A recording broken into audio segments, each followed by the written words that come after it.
Good morning, everyone. We've got about a minute left where I think we're about to get started. So anyone out there who's coming in, please join us. Thank you all for being here. You are at the session called Stop Building Useless Software. My name's Diane Zajac. If you're tweeting, my Twitter handle is AgileSquirrel, which is a long story that I can tell you later over a beer.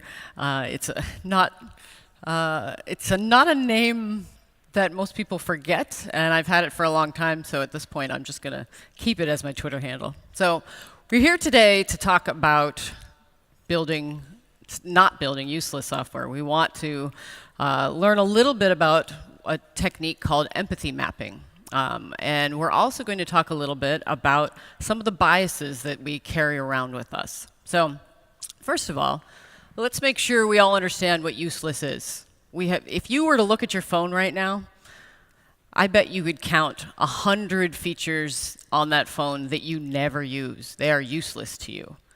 Now, your neighbor might have a list of 100, and I bet those 100 aren't exactly the same, because each of you have different needs and different things that you're trying to do in your life. So what we want to talk about is how do we understand the customer we're building for so that we build the most useful things for that person. Okay, I'm going to need some volunteers. Could I have 3 people come up here? I promise you don't have to do a speech. You don't have to actually do anything too difficult. Simple task. Come on up. I need 3 people. Got jobs for you. There's stairs over here, if you don't mind. One more. I got one more volunteer. Thank you very much. Get you moving a little bit this morning. So what I'd like you to do, you each get to pick a card. Okay? Read that over. Just read the scenario, if you will, the description. And what I'm going to have each of you do one at a time is demonstrate what that card is telling you. Okay, so who's number 1? Okay. So if you two wouldn't mind standing over to the side, one side or the other. Okay. I happen to know Nivea, so thank you for volunteering. So without any words necessarily, go ahead and demonstrate for us that scenario.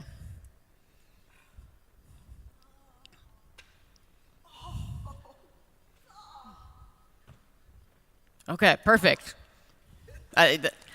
Bravo. Okay, so who wants to guess at what she may have been feeling? Frustration? What else? Okay, sorry, did you say late? Okay, so what would you need to know in order to confirm some of those assumptions? What kind of questions might we want to ask her? Would it help to understand her context, to understand what she could see? So now I'm going to ask you a couple of questions, if you don't mind. What could you see in your scenario that you had on your paper? I'm late. Yeah, and you can share some of the story when you're answering this now. Yeah, I'm running late for work, and the baby spits up on me. Okay, so you can see spit up. All right, very clearly you can see that. What are some of the things you're hearing? I'm hearing the baby cry. I'm hearing my spouse tell me to hurry up. Okay. And I'm hearing the clock tick. Okay, what are some of the things you might be doing? I'm trying to wipe. I'm trying to, I forgot my coffee mug, so I'm trying to run back. I'm trying Okay. to also run to catch the train. Okay, so by asking you a couple of questions and understanding your physical environment, we get a better idea of what that emotion that we saw that was coming out. Okay, thank you very much, Nivea. Okay, well done. Number 2.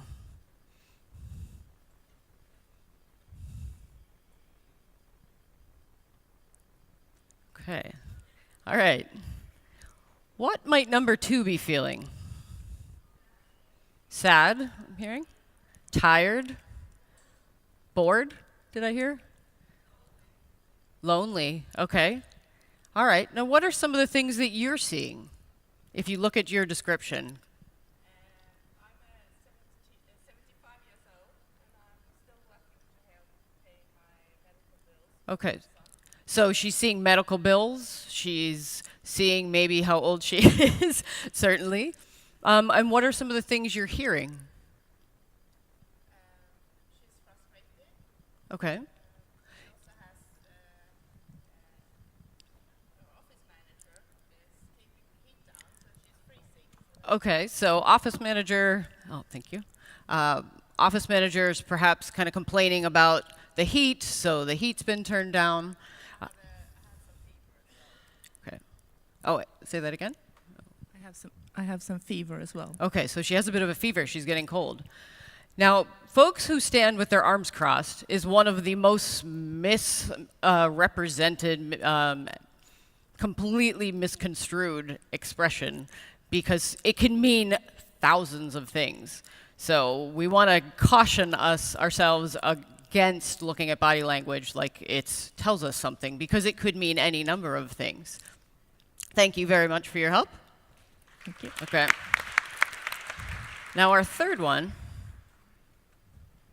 Yeah, thank you.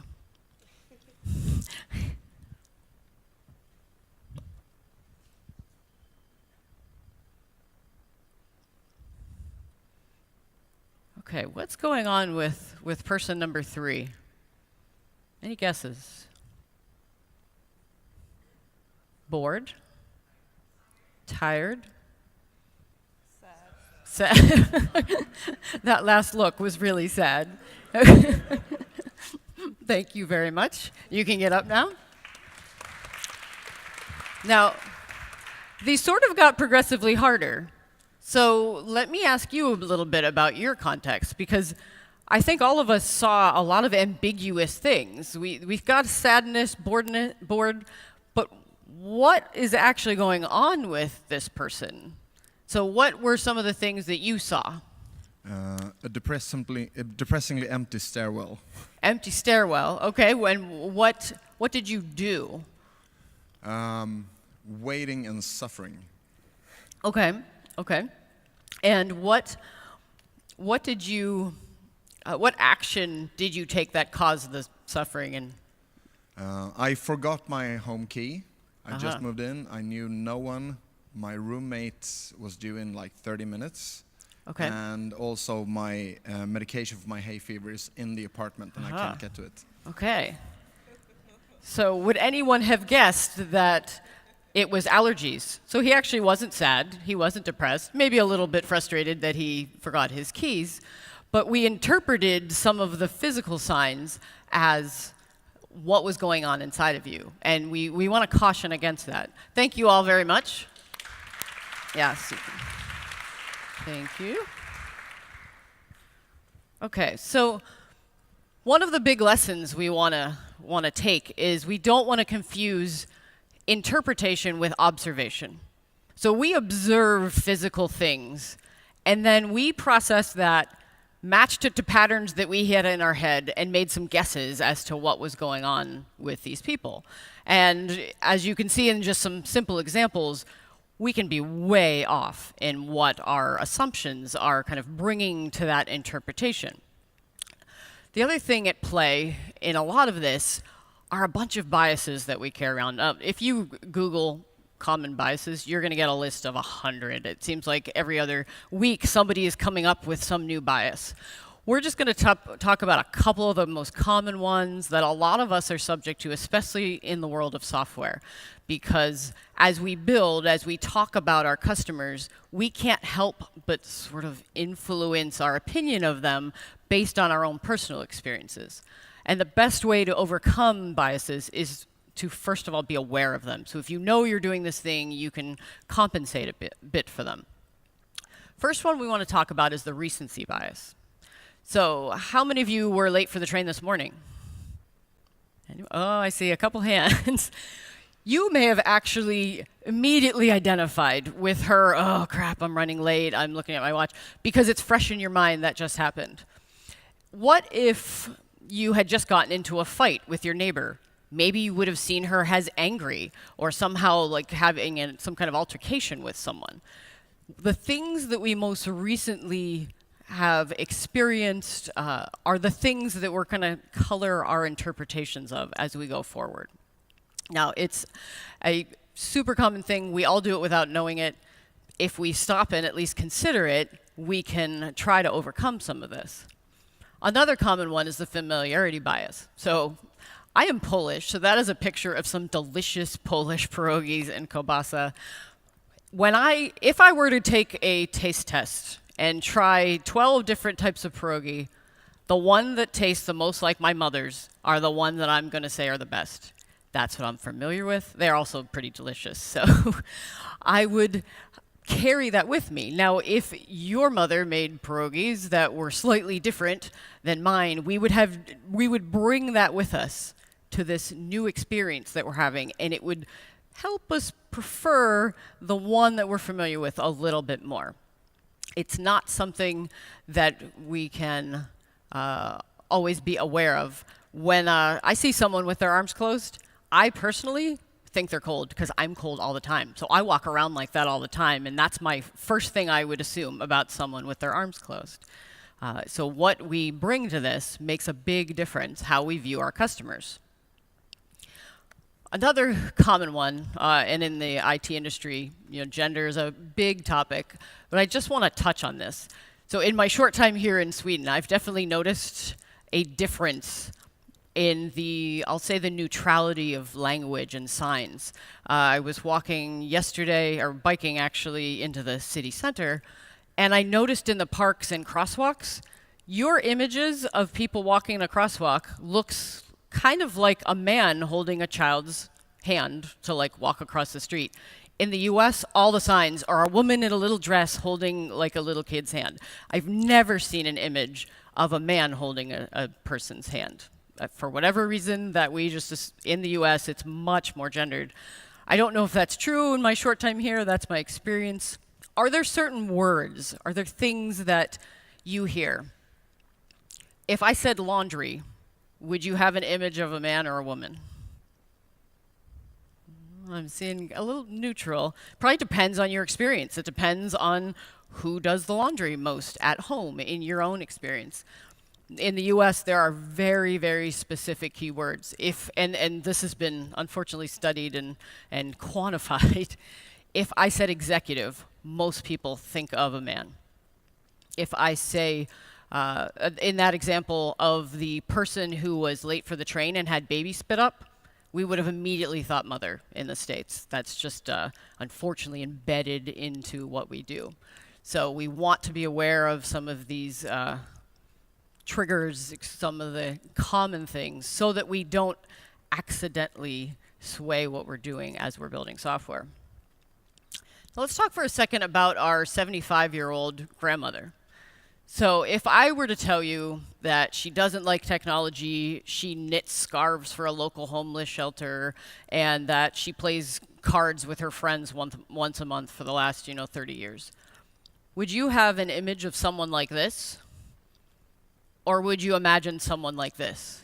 This woman happens to be the oldest known woman to finish a marathon at the age of 92. Big difference between those two images. Now, it could be that she also hates technology, and she could knit as well. They could have commonalities, but what we would provide them as our customer is going to be slightly different if we have that other image in our mind than if we have this sort of person who's active and fit. And so being aware of our customers, the only way for us to know what their preferences are is to actually talk to them. So what we're going to do today is kind of talk through this map that helps us identify some of those assumptions so that we can go out and do interviews and do research and actually get to know people. Because we are really bad. Just like we're bad at estimating how long something's going to take, we're pretty bad at guessing exactly what it is that people want and need. So we want to write down some of our guesses and then go out and validate them. As we talk about all of these, the biggest thing we have to worry about is this thing called an empathy gap. We tend to underestimate the feelings that other people are going through if we have never experienced that thing. So if you've never owned a dog or a pet or of any kind, and your coworker comes in crushed because their dog just passed away, you can support them. You can say, I feel sorry, sorry you're going through this. But if in a week they're still talking about their dog, you're probably like, come on already, it's a dog. Like what? Because you've never experienced that connection or that loss. If you've never had kids, it's hard to empathize with a person who is struggling trying to get the kids ready for the bus in the morning because you've never experienced it. And unfortunately, as humans, we have a limit to our empathy. We can't put ourselves in someone else's shoes completely if we've never gone through that. If you've never gone through a divorce, when your friend is going through one, it's hard for us to imagine what that might be like. So we have to continue to be engaged and listen and try to, if we want to have empathy for that person. It's an active thing. We actually have to take some effort into going through that. Okay, so these are just some of the common things that few of the common biases that I think are important for us to keep track of. This here is what an empathy map canvas looks like. It's gone through a couple of iterations over the few years. I think it just keeps getting better. Dave Gray from X-Plane created this as part of their kind of toolkit that they have for various different UX techniques to help us understand our customers better. And what we're going to do is talk through each of these, and so we understand. This is the kind of thing that at the start of your next project, kicking off some big new initiative, if you work together with your team, you can get everyone in a room, and in a matter of an hour, you can complete one of these, especially after you've done it a couple times. And what it does is solidifies your shared understanding of what your customers' needs might be. So it doesn't replace talking to people. I want to emphasize this. You can't just go off in a room in isolation with your team, fill one of these out, and say, oh, yep, we know our customer. We still need to do more digging and talking. But it helps us identify those assumptions in a more formal way so we can know what it is that we want to dig into a little more. One of the biggest things that I have seen is that it helps us collaborate, especially if you're forming a new team. Everyone sitting at the table going through this process gives you a more diverse perspective because we all think a little bit different, and it gives us a kind of shared understanding from the very beginning. And that, when you're kicking off a project, can be super important to kind of get off on the right foot. Okay, so all you need is a piece of flip chart paper. In fact, I was going to make sure I had one and try to draw it for you, and decided to just go with slides because I wasn't sure what kind of room I was going to be in. So let's pretend for the rest of our time here together that we work at a company that sells airline tickets. Most of us have some idea of what that experience is like if you've ever purchased tickets online. And the first thing you would do is get a piece of flip chart paper, put it up on a wall, and draw that really strange little guy's face. Every time I do this as a workshop, people give them hair and earrings, and that is actually part of the fun, is sort of laughing at yourself as you're really bad at drawing, which most people think they are. It turns out it doesn't matter how good of a drawing is. Don't put any of the words, do a little square like that with a head. It's fairly simple to get going when you're starting to do one of these empathy maps. So in that top quadrant, the first thing we start with is who we're empathizing with. Who is the person that we care about? So of the three that we talked about this morning, we've got a frazzled mom, we've got the grandmother who is struggling to pay bills, and we've got this neighbor who forgot their keys. I would make the case that neighbor, we don't know enough about them. We couldn't possibly begin to do this map because all we know is that they're forgetful because they forgot their keys, and they have a phone, they're playing on their phone, and they just moved into an apartment. Not really enough for us to dig into. So it is important to do a little bit of initial identification of who your customers might be before we even dig into this. So let's just, for the purpose of this morning session, why don't we focus on the mom? Okay, so we know that she has kids, she has a spouse, she has a job she's running off to in the morning. So we can guess a couple of things for our purposes in order to help us fill out and see examples of what we might do in each of these. So we basically would gather this information. I generally use sticky notes. It's a great way to involve the whole group. And I would post our person up there in that top left corner. And any ideas? I can see it on my screen. Let me go back and forth. Nope. What is happening? Let me try to exit out of this. Because the next phase is, what do they need to do? Let me try to do it again. Oh, okay. Reboot. It's the answer to everything, right?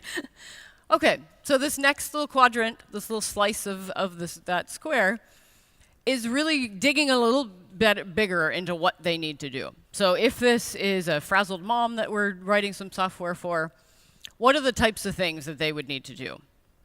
Maybe they want to book family tickets. They want to be able to book 4 tickets at the same time. Maybe they want discounts. Like, what is the angle we want to think about for this person? Kinds of decisions they want to make.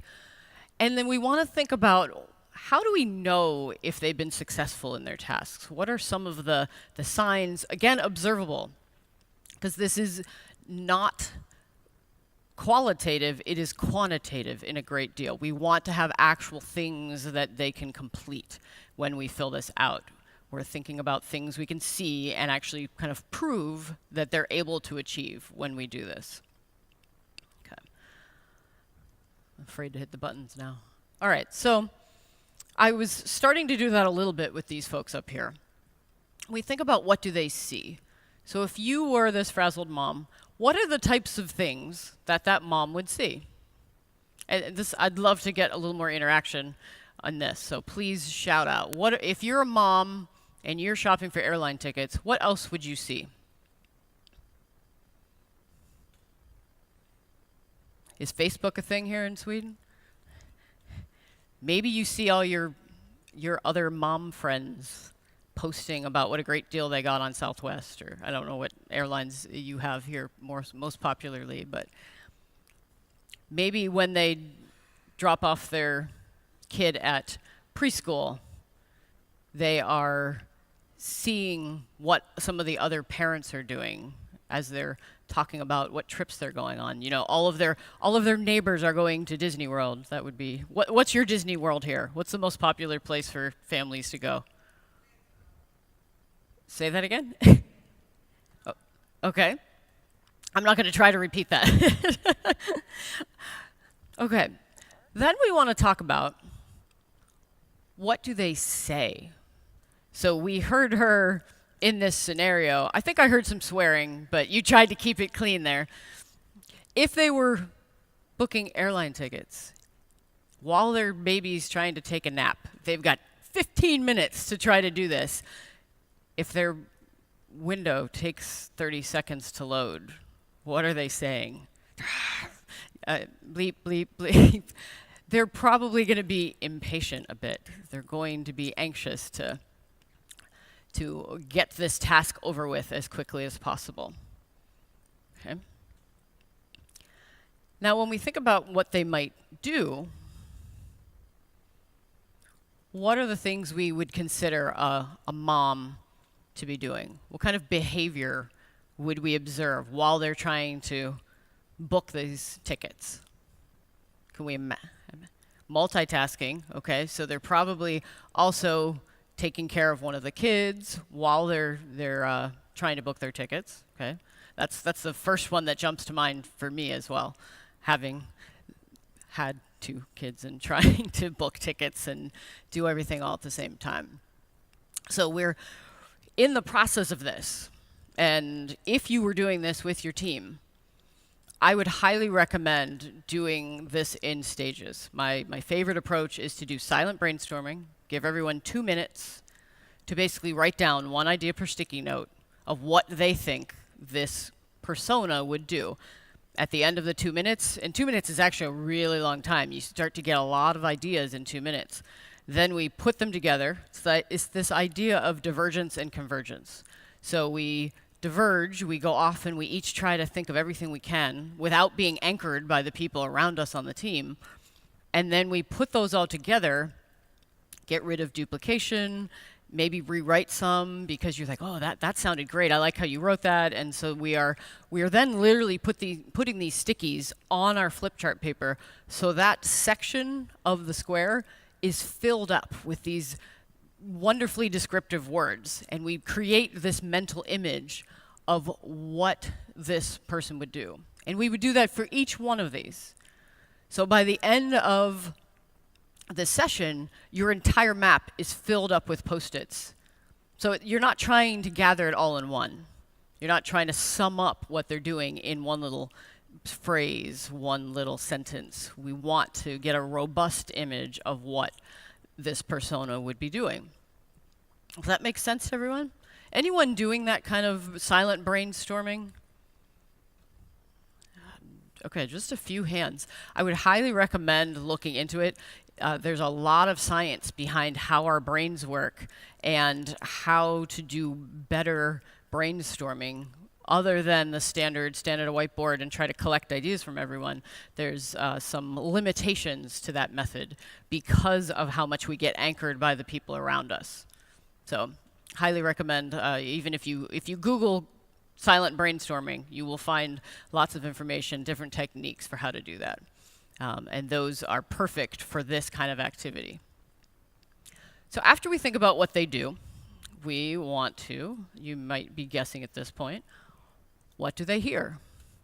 As we're doing a little bit with our folks up here, what are the kinds of things this mom is hearing from her colleagues? She might be hearing about some sales that's going on for flights. Maybe she's hearing things about how wonderful and perfect that other family's vacation was. Setting the bar rather high, because we all know everyone lies on Facebook and puts only the best highlights of their trip. We don't hear all of the real life situations that go on. What other things might they be hearing?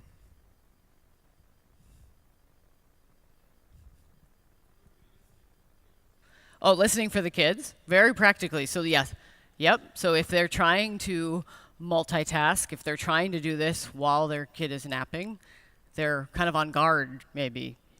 So that's an important thing to think about as we're designing this software for this specific person. Their tolerance is going to be fairly low for interruptions, pop-ups, things that might distract them from actually accomplishing the task that they're trying to do. Okay. These ones up until here, as we talk about the seeing and hearing and doing and saying, they're all things we can observe. As we talked about earlier, we want to focus, for most of this exercise, on observable things. What are the things we actually can imagine this person doing? Once we spend some time in that space, then these last couple inside the head are where we get into some interpretation. And this is one of the biggest changes to the empathy map in the last, I think a year ago they updated it. Those two, thinking and feeling, used to be at the bottom of the map. And Dave explains that they realized visually they wanted to acknowledge that these two things are going on inside their head. You can't observe these. I can't see what you're thinking. I can't see what you're feeling. I can guess at what it might be based on body language and what's going on, but I'm not going to be able to know. This is the biggest areas where we can test our assumptions and validate what we might be thinking.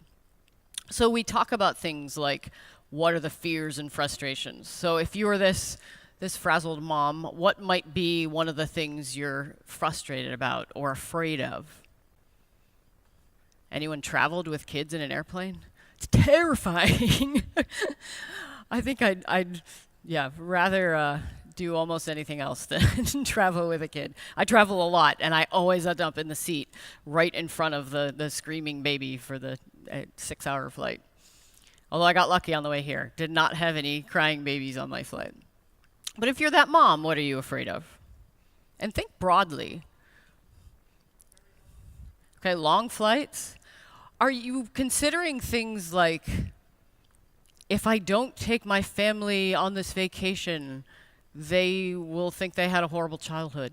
Like, think of the anxieties. Like, this could be all over the map when we think about our customer. So we want to be careful not to go about these crazy anxieties. But what is the specific thing for this trip while booking this airfare? Do you think she might be anxious about money? How much is she spending? Yeah. Okay, yeah, forgetting something important. So she's multitasking. Maybe she didn't realize that she just put four tickets, but she didn't get all the seats together because she wasn't paying attention, and now they're sitting all over the plane. That's a perfect thing that she might be afraid of. Now, if we flip that and talk about what are they trying to gain, what might be some of her hopes and dreams? Perfect vacation, absolutely. Which, how about if I'm dreaming and I'm a mom and I have a family of 4 traveling somewhere, the biggest dream would be to get upgraded to first class, right? For all 4 of you, never gonna happen, but that would be pretty amazing if you could all somehow get upgraded. What else might she be trying to gain? For her family, for her. Maybe she wants a vacation all by herself. Maybe she doesn't even want to go with a family. She books 4, she gets 1 free for herself for the next weekend. That would be pretty amazing. Okay, so can you see the difference between how we're interpreting when we get into the thinking and feeling versus the observable things? Your brain functions a little bit different as you're talking about one thing versus another. Okay, here is the blank map again. I have the link to this, by the way, so don't worry about taking pictures, or it'll be on the slide deck when we share that out. Think about how filling this out would have been different had we been talking about the 75-year-old grandmother. What would she have been seeing differently? She's probably not on Facebook if she's completely out of technology, right? She's probably listening to her friends while they're playing cards once a week. That's where she's getting her information, which may or may not be accurate. When I think about the things my mother tells me about, I think, would you just Google it and find out what it really is instead of hearing every little thing that people tell you. So our grandmother, if we think about what she would say, she may have very, very different, which is okay. That's the idea of knowing our customers and understanding that they're very, very different. And what we design is going to be different. How many of you, actually write software that you yourself would use? Like it is for a tool or a... Okay, so not maybe 30% there. So that leaves most of us writing software that we don't actually want to use. It doesn't serve our needs. It isn't something that we would actually use. Think about that situation that we put ourselves in. If you were in lots of other fields, think about if you're an auto mechanic. You drive cars, probably, so you are doing a thing that's the same. Imagine if you were an auto mechanic and you didn't know how to drive and you didn't know how to turn on a car. It doesn't make any sense, yet we do it constantly as we think about the software that we're building. There's so much that we bring to our software, and when there's that disconnect between what we know and what we would want to do, if you were building an app for, let's say, a fitness app, but you never went to the gym, how would you go about knowing what it is that that person who wants to record their workouts would need to know? We'd have to find a way to understand what the needs are of that person who is going to use it. How many of you do some kind of user interviews, research of any kind? Okay, so not as many as we might want, considering how important it is. It's one of the biggest things I see companies not spending money on that they should. It is a lost opportunity for us as software companies because we are basically making bets. We are guessing as to what our customers need because we don't spend the money that we need to do the research and understand our customers better. And that's the big idea from today, is we don't want to not talk to people. We use empathy mapping to help us identify those assumptions. Now, you could do this map. I would do one per customer. If you've got 3 customers you're targeting, I'd prioritize them, and we would do a map for each person because there's going to be subtle differences between them. So it's important that we actually talk about each individual one. And creating that shared understanding, using silent brainstorming, and then bringing our ideas together to come up with the best ideas. That's super important. Okay. If you have a piece of paper or a phone, what I'd like you to do, kind of for my benefit, I'd like you to write down one new idea that you heard today. And then write down one thing that you already knew, but that was validated for you. If you want to just think about that, if you don't have paper to write it down, most people at least have a phone that they can make a note. So something that you were like, oh, I had never thought about that. And something else that validated something you already knew.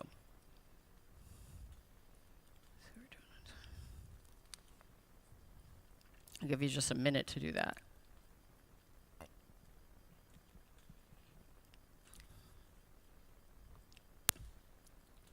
Okay. Another few seconds. All right, who wants to share one of the things that they heard? If you have any questions as well, too, we'll kind of work those into this last few minutes that we've got. Okay, what's one new idea that you heard today? Yeah. Okay, so to use the map with your team.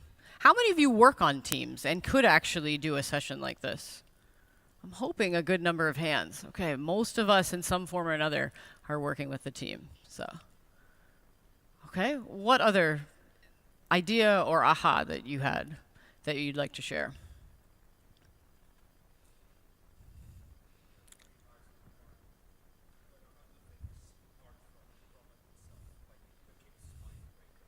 Ah, okay. Okay, so he never realized how many other factors are in play, like the kids waking up while they're using their software. So the fact that our customers are impacted by their environment and what they're, is that summing up pretty well? Okay. That's a big thing that a lot of us forget about. Most of us probably can spend hours in front of our laptops. That's pretty normal. We get going on something and we're there for hours. And we forget that we're not normal. We are not representative of how normal people are. Unless folks are spending hours maybe on Facebook or just doing social media kind of stuff, we tend to not represent what normal is. Most people are running around doing other things, maybe watching TV even if they're sitting still, but we don't represent what normal is. What was an idea that you already knew that just got validated? Anything that, yeah. Silent brainstorming. Okay, so you already knew that that was a good idea.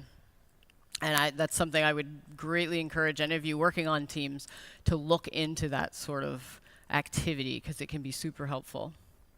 All right, what questions do you have? We've got a few minutes left. Any questions? Anything you want to share in terms of your experiences? I think I lost my mic over there. What concerns might you have with running something like this?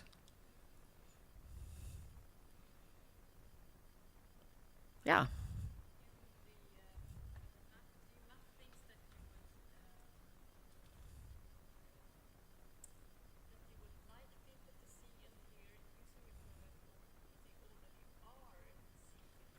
Okay, so your question is, do you map what they're already using or what you want them to use?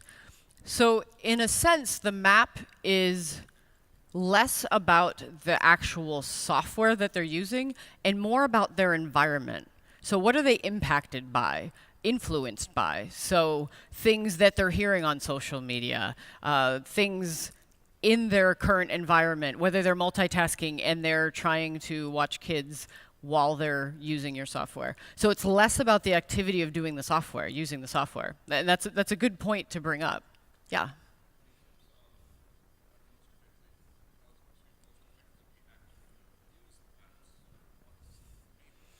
Okay, so tips for how to use the maps once you made them. I'm a pretty low fidelity type of person, so I will take a picture of the map and basically share it someplace electronically. Almost always I'm working on a team where at least one person's remote. So I would leave it up in the team space for those who are actually in the physical location. And otherwise, snap it, put it someplace electronic so other people can use it. And then I use it as a reference. So let's say we are working on some story for this week, and it has to do with purchasing using different payment methods. And we run into a scenario. Let's say we're writing some Gherkin, we're writing some scenario test cases, and we say, okay, I'm not sure what this person might do. Like maybe we're disagreeing over somebody says that they should be able to pay with PayPal and different types of credit cards, and somebody else is like, no, we don't really need PayPal, that's stupid. You could point to the map and say, wait, our customer is multitasking, they need this to be as easy as possible, and it refocuses us on what are their goals and needs and priorities, and it can help influence those debates, if you will, over which way we should go about it. And I think that's true for any type of persona. I like to give these people actual names. So I would give our person, in this case, I wouldn't use Nivea, but if we know an actual customer, it would be okay to use someone's real name. But I think it's usually more fun to give people, Susie. And then as we're writing our test cases, we would actually say, Susie wants to complete her checkout as quickly as possible, so we need to include PayPal, enable PayPal payments because that's faster. So allowing it to influence our decisions as we're writing the software. It's a little fuzzy, but it kind of anchors us on our customer. It's not like, oh, because she does this, we need to do that. It's more indirect, but it can keep us focused on what their needs might be. What other questions do we have in our last few minutes here? These are great questions.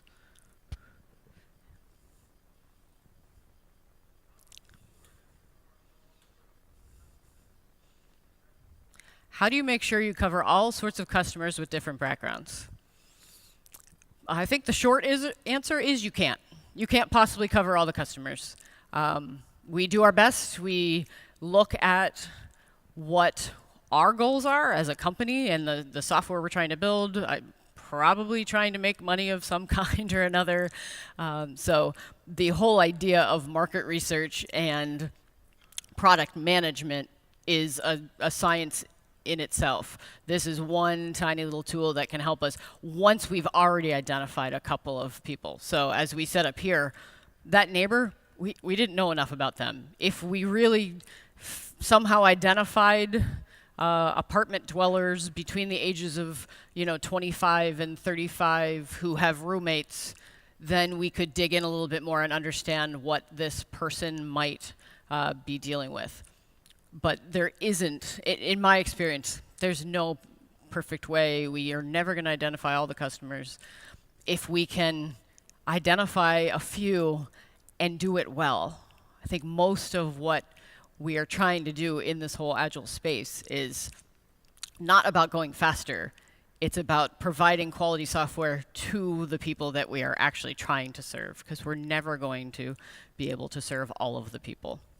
So it's always a bet, and that's, I think, part of why we are trying to work in small chunks and small pieces, so that if we go down a path and then we realize, you know what, this person's never going to use this software. Maybe we guessed wrong. We can pivot and go to somebody else. We can decide that this person perhaps was a dead end and their needs actually aren't aligned with the software that we're building, so let's move on to another customer. We have to be ready to pivot at any time like that. All right. Any other questions or comments? Oh, one more, yeah.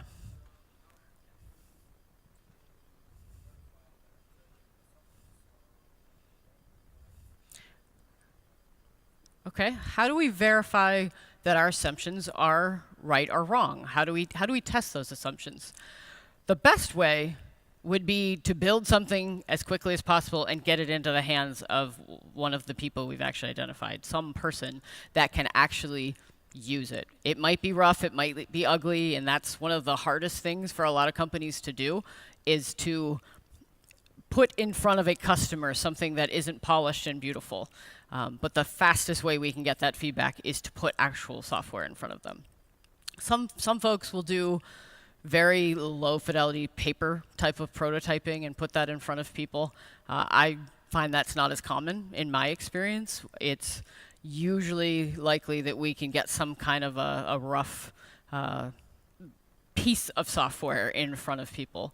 But that's our biggest way, getting to actually talk to our customers, doing any kind of research to identify what their needs might be, whether it's just looking at trends out in the marketplace and trying to map that to a specific customer segment that we're working with.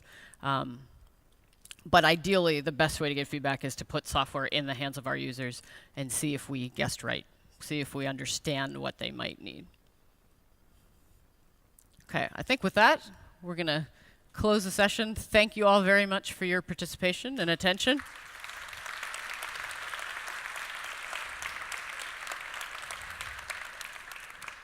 If you'd like a copy of the slide deck, because I might be slow posting it somewhere, go ahead and email me at diane@omble.co. And you can also tweet at me. That's probably even faster, because I check that more than I check my email. It was a pleasure talking with you.